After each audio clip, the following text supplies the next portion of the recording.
नमस्कार विद्यार्थी मित्रांनो, मी प्राध्यापक प्रभाकर वाघ जिओ सोल्युशन्स या माझ्या एज्युकेशनल यूट्यूब चॅनलमध्ये मी तुम्हा सर्वांचे स्वागत करतो.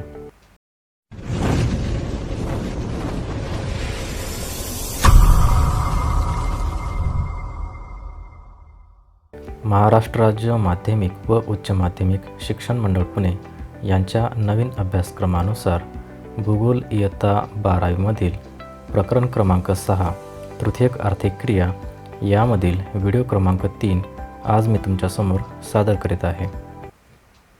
मित्रांनो, आपण प्रकरण क्रमांक 6 तृतीयक आर्थिक क्रिया हे अभ्यासत आहोत. मागच्या व्हिडिओच्या माध्यमातून आपण तृतीयक आर्थिक क्रियांचे वर्गीकरण तक्त्याच्या सहाय्याने अभ्यासले आहे. तृतीयक आर्थिक क्रियांचे वर्गीकरण 4 प्रकारे केले जाते. 1. व्यापार आणि वाणिज्य, 2. वाहतूक, 3. संदेशवहन आणि 4. इतर सेवा. या 4ही क्रियांचा अभ्यास आपण सविस्तर करणार आहोत. आज आपण वाहतूक या तृतीयक आर्थिक क्रियेचा सविस्तर अभ्यास करणार आहोत. वाहतुकीचे वर्गीकरण प्रामुख्याने 5 प्रकारे केले जाते. त्यामध्ये रेल्वे वाहतूक, रस्ते वाहतूक, जल वाहतूक, हवाई वाहतूक व नळ वाहतूक या 5 प्रकारामध्ये वाहतुकीचे वर्गीकरण प्रामुख्याने केले जाते. आजच्या व्हिडिओच्या माध्यमातून आपण या वाहतुकीच्या वर्गीकरणाचा सविस्तर अभ्यास करणार आहोत. सुरुवातीला वाहतूक म्हणजे काय हे आपण समजून घेऊयात. वाहतूक ही अशी सेवा किंवा सुविधा आहे ज्याद्वारे माणसे, वस्तू, उत्पादित माल इत्यादी प्रत्यक्षपणे एका ठिकाणाहून दुसऱ्या ठिकाणी वाहून नेले जातात. या क्रियेलाच वाहतूक असे म्हटले जाते. वाहतूक ही एक सेवा आहे किंवा त्याला आपण सुविधा असे म्हणू शकतो. वाहतुकीमध्ये एकतर माणसे असतील किंवा वस्तू असतील किंवा इतर काही उत्पादित केलेला माल असेल, तो एका ठिकाणाहून दुसऱ्या ठिकाणी वाहून नेला जातो. ही जी क्रिया आहे ती म्हणजेच वाहतूक होय.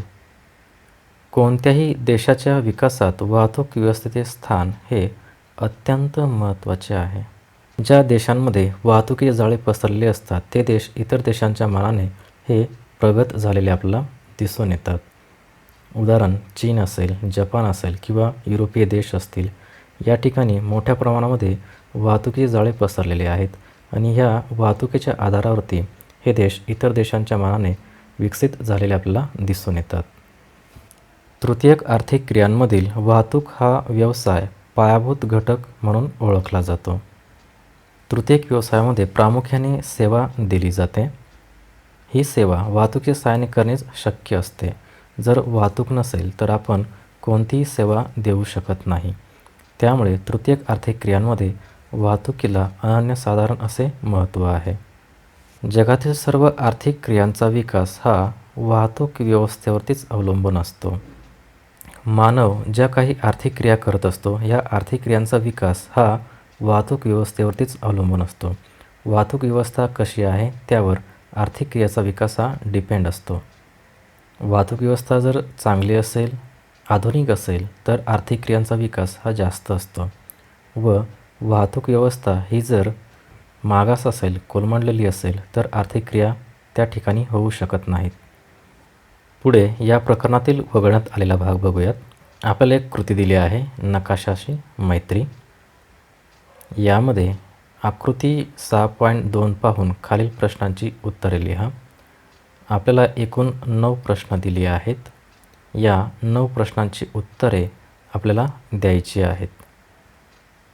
परंतु ही ॲक्टिव्हिटी परीक्षेमधून वगळलेली असल्याकारणाने आपण ती घेणार नाही आहोत. पुढे आपल्याला नकाशा दिला आहे. या नकाशावरून आपल्याला त्या 9 प्रश्नांची उत्तरे द्यायची होती. विद्यार्थ्यांनी स्वयं अध्ययन म्हणून त्या 9 प्रश्नांची उत्तरे शोधायला काहीच हरकत नाही. पुढे बघूयात वाहतुकीचे भौगोलिक स्पष्टीकरण. वाहतूक प्रणालीमध्ये वाहतुकीची साधने हा घटक अत्यंत महत्त्वाचा आहे. वाहतूक प्रणाली ही अत्यंत महत्त्वाची प्रणाली आहे. या प्रणालीमध्ये वाहतुकीची साधने हे महत्त्वाची भूमिका बजावत असतात. वाहतुकीची साधने कोणती आहेत यावर वाहतूक प्रणाली ठरत असते. वाहतुकीच्या साधनांद्वारे प्रवासी, माल किंवा दोघांचीही वाहतूक एका ठिकाणाहून दुसऱ्या ठिकाणी होत असते. वाहतुकीची जी साधने असतील त्यामध्ये बस असतील, ट्रक, मालगाडी, टॅक्सी, टेम्पो इत्यादी जी काही साधने आहेत, या साधनांच्या सहाय्याने प्रवासी माल किंवा प्रवासी माल या दोघांची वाहतूक एका ठिकाणाहून दुसऱ्या ठिकाणी होत असते. यालाच आपण वाहतूक असे म्हणतो. वाहतुकीच्या साधनांचे सर्वसाधारणपणे 3 प्रकारात वर्गीकरण केले जाते. हे वर्गीकरण ही साधने कोणत्या प्रकारचा मार्ग वापरतात यावर अवलंबून असते. वाहतुकीच्या साधनांचे सर्वसाधारणपणे 3 प्रकार आहेत. ते 3 प्रकार आपण अभ्यासूयात. त्यामध्ये पहिला जो मार्ग आहे तो म्हणजेच भूमार्ग होय. भूमार्ग म्हणजे जमिनीवरील मार्ग. यामध्ये रस्ते व रेल्वे हे 2 प्रकार पडतात. जगामध्ये सर्वात जास्त भूमार्गांचा वापर होतो. जगातील सर्वात जास्त वाहतूक याच मार्गाने झालेली आपल्याला दिसून येते. रस्ते हे लवचिक असतात. रस्ते ठिकठिकाणी आपल्याला उभारणी करणे शक्य असते. रस्त्याच्या सहाय्याने ओबडधोबड ठिकाणीसुद्धा आपण माल वाहतूक किंवा प्रवासी वाहतूक करू शकतो. वर्गीकरण आहे जलमार्ग. जलमार्ग प्रामुख्याने महासागर, समुद्र, सरोवरे व नद्यांमधून केला जातो. जलमार्गाचे प्रामुख्याने 2 प्रकार पडतात. एक सागरी जलमार्ग व दुसरं नदीमधील जलमार्ग. त्याचबरोबर कालव्यांच्या सहाय्यानेसुद्धा जलमार्ग निर्मिती करता येणे शक्य असते. जगातील बहुतेक देश हे जलमार्गांचा उपयोग करत असतात, कारण जलमार्ग हे लवचिक असतात. रस्ते उभारण्यासाठी कोणताही खर्च येत नाही, तर जी काही महासागरे आहेत तीच आपण जलमार्गासाठी उपयोगात आणत असतो. जलमार्ग ही सुलभ व तितकीच सोपी आहे. त्याचबरोबर ही वाहतूक स्वस्त असते. पुढील तिसरे जे वर्गीकरण आहे ते म्हणजेच हवाई मार्ग. विमान व हेलिकॉप्टरच्या सहाय्याने जी वाहतूक हवाई मार्गाने केली जाते ते म्हणजेच हवाई वाहतूक होय. हवाई वाहतूक ही प्रामुख्याने एका देशातून दुसऱ्या देशामध्ये प्रवासी किंवा माल वाहतुकीसाठी उपयोगात आणली जाते. हवाई वाहतूक ही अत्यंत खर्चिक असते. ती सर्वसामान्य व्यक्तींना परवडणारी नसते, परंतु ही अत्यंत जलद असते. मौल्यवान वस्तूंसाठी प्रामुख्याने हवाई वाहतूकच उपयोगात आणली जाते. या 3ही मार्गांची वैशिष्ट्ये व गरजा या वेगवेगळ्या असतात. रस्ते वाहतुकीची वैशिष्ट्ये वेगळी आहेत, रेल्वे वाहतुकीची वैशिष्ट्ये वेगळे आहेत, हवाई वाहतुकीची वैशिष्ट्ये वेगळे आहेत, तर जलमार्गाची वैशिष्ट्येसुद्धा वेगवेगळी आहेत व त्यांच्या गरजासुद्धा या वेगवेगळ्या असतात. प्रत्येक मार्गावर मागणीनुसार ठराविक मालाची आणि प्रवाशांची वाहतूक होत असते. एखाद्या क्षेत्रामध्ये कोणत्या मालाची मागणी जास्त आहे त्यानुसार वाहतूक मार्गावरती त्या मालाची वाहतूक होत असते. तसेच प्रवाशांची वाहतूकसुद्धा ही प्रवाशांच्या गरजा लक्षात घेऊनच केली जाते. या कारणामुळे जगातील वेगवेगळ्या भागामध्ये प्रत्येक मार्गांचा विकास आणि वापर यामध्ये आपल्याला मोठा फरक दिसतो. ज्या देशांची लोकसंख्या जास्त असते अशा ठिकाणी मागणी ही जास्त असते. त्यामुळे अशा ठिकाणी माल पुरवठा करणारी वाहतूक मोठ्या प्रमाणामध्ये चालत असते. तर लोकसंख्या जास्त असल्या कारणाने प्रवाशीसुद्धा जास्त असतात. तर ज्या देशांमध्ये लोकसंख्या कमी असते तेथे मार्गांचा विकाससुद्धा कमी असतो. त्यामुळे ज्या देशांची लोकसंख्या जास्त आहे त्याचबरोबर उद्योगधंदे जास्त आहेत अशा ठिकाणी वाहतुकीचे मोठमोठे जाळे निर्माण झालेले आपल्याला दिसून येतात. तर ज्या देशांचा विकास झालेला नसतो, मानवी लोकसंख्या कमी असते अशा ठिकाणी वाहतुकीचे मार्ग हे कमी प्रमाणामध्ये असतात. भौगोलिक घटकांचा वाहतुकीवरती मोठा परिणाम होत असतो. यामध्ये भूरचना, स्थान, हवामान. वाहतूक हा घटक अत्यंत महत्त्वाचा आहे. मात्र या वाहतुकीवरती काही भौगोलिक घटक परिणाम करीत असतात. त्यामध्ये भूरचना हा जो घटक आहे तो अत्यंत महत्त्वाचा आहे. भूरचना कशी आहे त्यावर वाहतुकीचे मार्ग ठरत असतात. भूरचना जर सपाट असेल, समतल असेल तर अशा ठिकाणी मोठ्या प्रमाणामध्ये वाहतुकीचे मार्ग उभारणे शक्य असते. मात्र भूपृष्ठ रचना जर ओबडधोबड असेल तर अशा ठिकाणी रस्ते उभारता येणे अशक्य असते. त्याचबरोबर स्थान हा घटकसुद्धा अत्यंत महत्त्वाचा आहे. विशिष्ट अशा स्थानावरतीच वाहतुकीची जाळे जास्त प्रमाणाने निर्माण झालेले आपल्याला दिसून येतात. जी स्थाने मध्यवर्ती असतात अशा ठिकाणी वाहतुकीचे जाळे जास्त प्रमाणामध्ये आपल्याला दिसून येतात. त्याचबरोबर हवामान हा घटकसुद्धा अत्यंत महत्त्वाचा आहे. अनुकूल हवामान असेल तर वाहतूक करणे हे सुलभ असते. मात्र प्रतिकूल हवामान असेल, त्यामध्ये अतिपर्जन्यवृष्टी, सोसाट्याचा वारा असेल किंवा चक्रीवादळे असतील, गारपीट असेल, अशावेळी वाहतूक करणे हे कष्टाचे असते. ज्या परिसरात भूरचना उंच सखल नसते अशा ठिकाणी रस्ते, लोहमार्ग, नळमार्ग विकसित करणे सोपे असते. एखाद्या क्षेत्रातील जी भूपृष्ठ रचना आहे ती जर समतल असेल, सपाट असेल, तर अशा ठिकाणी आपण रस्ते, लोहमार्ग आणि नळमार्ग सहज विकसित करू शकतो. तर वनाच्छादित प्रदेशामध्ये किंवा डोंगराळ प्रदेशामध्ये, पर्वतीय प्रदेशामध्ये असे मार्ग विकसित करताना अनेक अडथळे येत असतात. उदाहरण आफ्रिका व दक्षिण अमेरिका खंडातील घनदाट वनांच्या प्रदेशात किंवा वाळवंट प्रदेशात लांब अंतराचे रस्ते, लोहमार्ग इत्यादी विकसित करताना अडचणी येत असतात.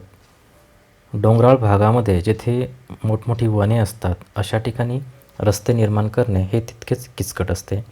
अनेक अडचणींचा सामना करून रस्त्यांची निर्मिती करावी लागते. त्याचबरोबर वाळवंटी भागामध्ये सुद्धा आपल्याला रस्ते निर्माण करणे हे तितकेच कष्टाचे असते. अशा ठिकाणी रस्त्यांची निर्मिती ही कमी प्रमाणामध्ये असते. आफ्रिका खंड व अमेरिका खंडाचा जर विचार केला तर या भागामध्ये घनदाट अरण्ये आहेत. त्याचबरोबर काही भागामध्ये वाळवंटी प्रदेशसुद्धा आहे.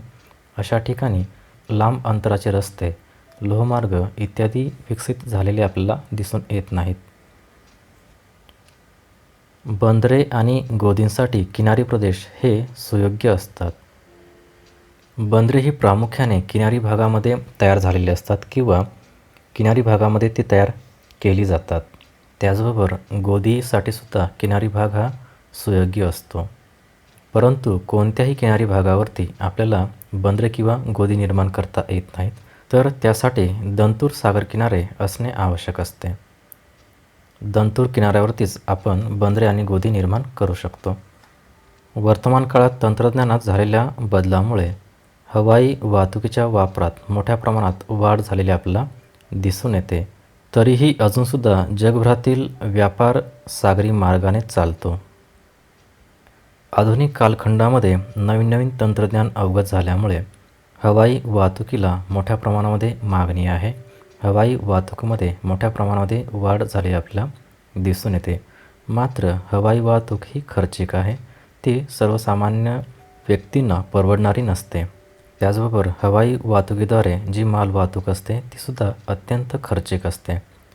त्यामुळे जगामध्ये अजूनही सागरी मार्गाद्वारेच वाहतूक केली जाते, कारण ही तितकीशी खर्चिक नसते. सागरी मार्गातील वाहतूक ही सुलभ असते. अवजड माल वाहून नेणे हे सहज शक्य असते. त्यामुळे जगामध्ये हवाई वाहतुकीपेक्षा सागरी वाहतुकीचा वापर हा जास्त प्रमाणामध्ये होताना दिसतो. सागरी अंतर कमी करण्याच्या उद्देशाने कालवे निर्माण केले गेले आहेत. दोन खंडामधील अंतर जर कमी करायचे असतील तर अशावेळी मध्यभागामध्ये कालवा निर्माण केला जातो. यामुळे दोन देशातील जो सागरी अंतर आहे तो कमी होतो. या उद्देशाने कालवे निर्माण केले गेलेले आपल्याला दिसून येतात. यामध्ये प्रामुख्याने सुएझ कालवा आणि पनामा कालवा या कालव्यांमुळे जगभरातील सागरी मार्गांमध्ये आमूलाग्र बदल झालेले आपल्याला दिसून येतात.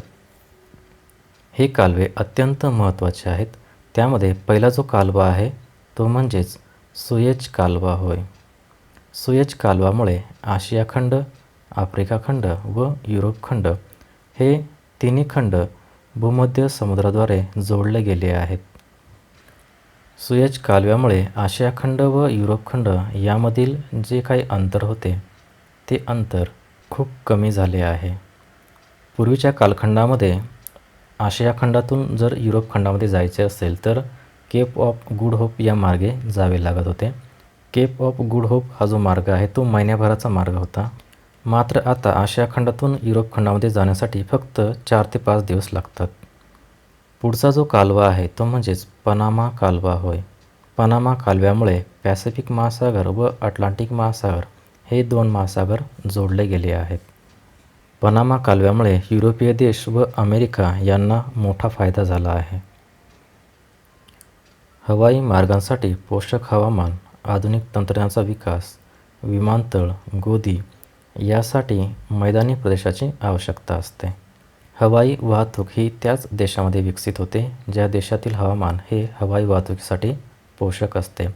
त्याचबरोबर ज्या देशांमध्ये आधुनिक तंत्रज्ञान विकसित झाले आहेत तेथेच प्रामुख्याने हवाई वाहतूक केली जाते. त्याचबरोबर विमानतळ व गोदी निर्माण करण्यासाठी मैदानी प्रदेशांची आवश्यकता असते. सततचे धुके किंवा धुरके त्याचबरोबर पर्वत शिखरांनी व्याप्त प्रदेश हवाई वाहतुकीस अडथळ्याचे ठरत असतात. सतत पडणारे धुके, दव किंवा धुरके हे हवाई वाहतुकीसाठी अत्यंत घातक असतात. तर पर्वत शिखरांमध्ये सुद्धा हवाई वाहतूक करणे हे अडचणीचे ठरत असते. मित्रांनो, तुम्हाला माझा हा व्हिडिओ आवडला असेल तर माझ्या व्हिडिओला लाईक करा, नोटिफिकेशन आयकॉनला प्रेस करा व माझ्या यूट्यूब चॅनलला सबस्क्राईब करा.